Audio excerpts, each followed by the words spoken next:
मेरा नाम महक परवेज़ है, मैं फैसलाबाद से हूँ और मेरी भी चाइनीज़ के साथ शादी हुई थी। मेरी शादी ऐसी हुई थी कि मेरे रिलेटिव में शादी थी तो हम वहाँ पे गए थे। वहाँ पे चाइनीज़ मतलब जिसकी शादी थी वो उसकी शादी भी चाइनीज़ के साथ ही थी। तो वहाँ पे इन चाइनीज़ ने मुझे देखा और पसंद किया, फिर इन्होंने पिक्चर्स वगैरह ली ब्राइड के साथ मेरी बैठी हुई की। तो फिर इन्होंने मतलब जो अंश भट्ट जो हमारा हेड था उसको बोला कि ऐसे हमने ये लड़की हमें पसंद है, हमने इससे शादी करनी है। फिर अंश भट्ट ने रिलेटिव में से नंबर लिया और मेरे घर वालों से कांटेक्ट किया, फिर बातचीत की। मेरे घर वालों ने मुझसे बात की, मैंने कहा आप उनको आने दें, हम एक दफ़ा देखना चाहते हैं कि अगर सही हुआ तो हम शादी ज़रूर करेंगे। मैं अपने घर वालों को सपोर्ट करना चाहती थी, मतलब मेरी अच्छी थिंकिंग थी कि मेरा फ्यूचर बन जाएगा और मैं अपने घर वालों को सपोर्ट करूँगी, मेरे बहन भाई का अच्छा फ्यूचर होगा। मैं तो कितने बहन भाई हो? हम 5 बहन भाई हैं, हम 4 बहनें हैं, 1 भाई है मैं। अबू क्या करते हैं? मेरे पापा जो हैं वो रिक्शा ड्राइवर हैं। ठीक है, तो आप खुद भी कुछ काम करती थी? जी, मैं पार्लर में जॉब करती थी 4 साल से। ठीक है। जी। तो फिर वो ऐसे आए, उन्होंने मतलब देखा मुझे और पूछा गया कि तुम क्या करती हो? मैंने बताया कि मैं पार्लर में जॉब करती हूँ। फिर उन्होंने 3 लड़के थे, एक की तो हमने बात ही नहीं की। एक जो था वो एज में बहुत बड़ा था, वो टीचर था। फिर जिससे मेरी शादी हुई उसका कॉस्मेटिक का इन्होंने बिज़नेस बताया गया और फिर मुझे बताया गया कि उसकी टांग में थोड़ी प्रॉब्लम है, वो उसको चलने में थोड़ी प्रॉब्लम होती है। फिर उन्होंने मेरे साथ फ्रॉड ये किया कि वो एक साइड से पैरालाइज था। जब मेरी शादी हुई मुझे तब पता चला। मुझे पहले फ़ील हुआ पर जब मैंने पूछा शादी में भी मैंने पूछा तो मुझे बोला गया कि वो कन्फ्यूज़ हो गया इसलिए। तो मैंने कहा ठीक है। पर शादी के बाद मुझे पता चला कि वो एक साइड से पैरालाइज़ है, मुझे लड़की ने बताया और उसकी दिमाग की हालत भी ठीक नहीं थी और उसकी 2 शादियाँ पहले हुई थी और तीसरी मुझसे की गई। ये महक शादी कब हुई, कहाँ हुई और कैसे हुई? मेरी शादी फैसलाबाद में हुई और नवंबर की 19 को हुई और ये कोयलिया मार्की थी जहाँ पे मेरी शादी हुई। कहाँ पे, घर में हुई या चर्च में हुई, किस तरह? ये मार्की थी, वहाँ पे पास्टर भी इनका अपना था। इतना टाइम नहीं देते कि हम अपना पास्टर या फादर अरेंज करें और कुछ भी मतलब इन्फॉर्मेशन लें। जी। ठीक है, तो उसमें चर्च नहीं गई आप? नहीं, वो हमें चर्च नहीं, हमने बोला था कि हम चर्च में शादी करना चाहते हैं। इन्होंने बोला इतना टाइम नहीं है, हमने लाहौर जाना है तो चर्च में नहीं, आप हॉल में कर लें। पास्टर भी खुद ही लाए थे? पास्टर भी ये खुद ही लाए थे, पास्टर जाहिद, अच्छा। वो भी पकड़ा गया। ठीक है। जी। अच्छा, फिर क्या हुआ?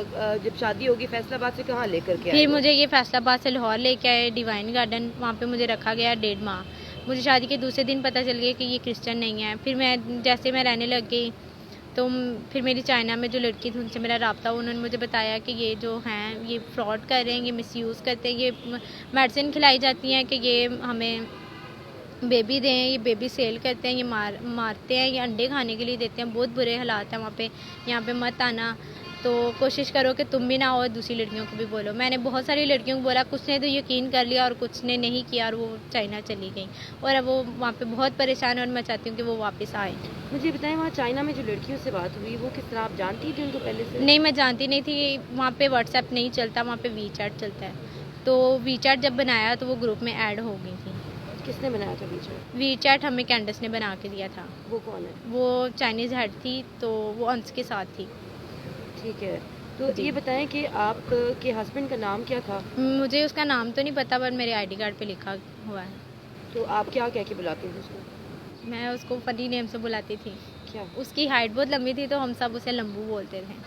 ठीक है, तो आपस में कॉन्वर्सेशन किस तरह, बातचीत हम कैसे? गूगल ट्रांसलेशन ऐप के थ्रू। ठीक है, लाहौर में क्या किसी घर में रखा उसने, कहा? जी, घर था, वो कैंडस का घर था, वहाँ पे 3 घर उन्होंने लिए हुए थे। एक घर में सिर्फ चाइनीज़ ही चाइनीज़ थे लड़के जो थे और जो 2 गलियाँ छोड़ के तीसरी गली में घर था, वहाँ पे जो था कैसर, उसकी लड़कियाँ और उसके चाइनीज़ रहते थे और जो कैंडस का घर था वहाँ पे हम लड़कियाँ रहती थी और कुछ चाइनीज़ रहते थे। ठीक है, तो आपको क्या एक कमरा दिया हुआ था या क्या? हमें एक कमरा दिया गया था, उसमें हम लड़कियाँ थीं, 8 लड़कियाँ थीं हम लोग, हम सब वहीं सोती आप थी। अपने शौहर के साथ नहीं रह रही थी कमरे में? नहीं, हमने मतलब लड़कियों ने बोला था कि हम अपने मतलब लड़कियाँ यहाँ पे रहना चाहती हैं, वहाँ पे तो हमने इनके साथ ही रहना है, पर यहाँ पे हम अपनी फ्रेंड्स के साथ, अपने रिश्तेदारों के साथ रहना चाहती हैं कि यहाँ पे हमें थोड़ा फैमिली वाला माहौल मिले। ठीक है, तो जी। शौहर से कब मुलाकात होती थी फिर? वो किसी टाइम भी मतलब आ जाता था। वो वहाँ नहीं रहता था? वो सामने वाले घर में था, वो सुबह उठते हुए उसने मेरे पास आ जाना। तो ये सारा कुछ आपको अजीब नहीं लग रहा था कि ये सब कुछ क्या हो रहा है? बहुत अजीब लगा जब मुझे पता चला वो क्रिश्चियन नहीं है, तो फिर मैं खुद भी चाहती थी कि वो मेरे पास ना आए, मैं उससे दूर रहूँ। कैसे पता चला कि वो क्रिश्चियन नहीं है? क्योंकि हम क्रिश्चियन हैं, हम सुबह उठ के इबादत करते हैं, हम खुदा का नाम लेते हैं, बाइबल पढ़ते हैं। वो ऐसा कुछ भी नहीं करता था। उसे मैंने जब सवाल स्टार्ट किया पूछने, उसे कुछ भी नहीं पता था। उसे सिर्फ इतना पता था कि मैंने इस चीज़ पे हाथ रख के मैंने इससे निकाह किया, और कुछ नहीं उसे पता था।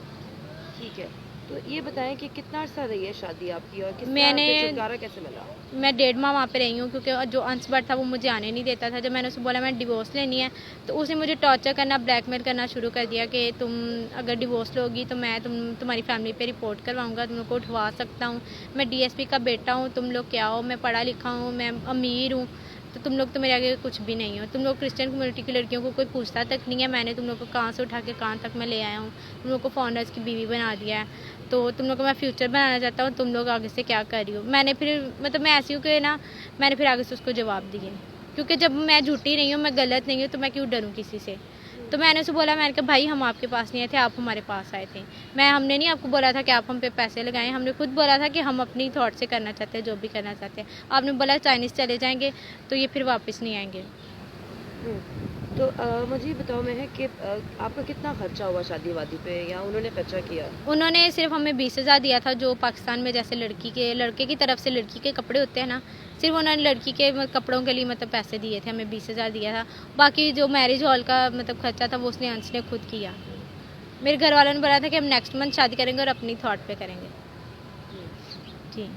अब आप क्या चाहती हो, मतलब डिवोर्स आपकी हो गई है या मेरी डिवोर्स अभी होनी है। मुझे ये था कि वो जो चाइनीज़ है वो चला गया, पर वो भी यही है। मैं चाहती हूँ कि मेरी जल्द से जल्द डिवोर्स हो, और मैं लड़कियों को मैसेज देना चाहती हूँ जो वापस आई हैं।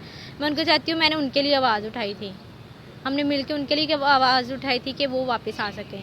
अब वो वापस आई हैं, वो चुप करके बैठ गई हैं। मैं चाहती हूँ वो आवाज़ उठाएं, वो डरे मत, मेरी तरह वो भी आवाज़ उठाएंगी, तो जो वहाँ पे हैं वो भी किसी की बेटी हैं, किसी की बहन है, वो वापस आ सकती हैं। अगर हम आवाज़ नहीं उठाएंगे तो वो वहाँ पे रहेंगी। इस सारे सिलसिले में महक क्या मिला, क्या खोया, क्या पाया? मैंने बहुत कुछ खोया है। मैंने अपनी अच्छी लाइफ जो थी मैंने वो खो दी। मैंने इतनी छोटी सी एज में मतलब मैंने सोचा नहीं था कि मैं 18 साल की एज में मेरी शादी होगी, मेरी डिवोर्स हो जाएगी। अब मुझसे कोई पूछता है तो मैं उसे क्या बोलूँगी, मैं डिवोर्सी हूँ। थोड़ा अजीब लगता है, बट मैं कहती हूँ नहीं, जो नसीब में होता है वो तो मिल के रहता है।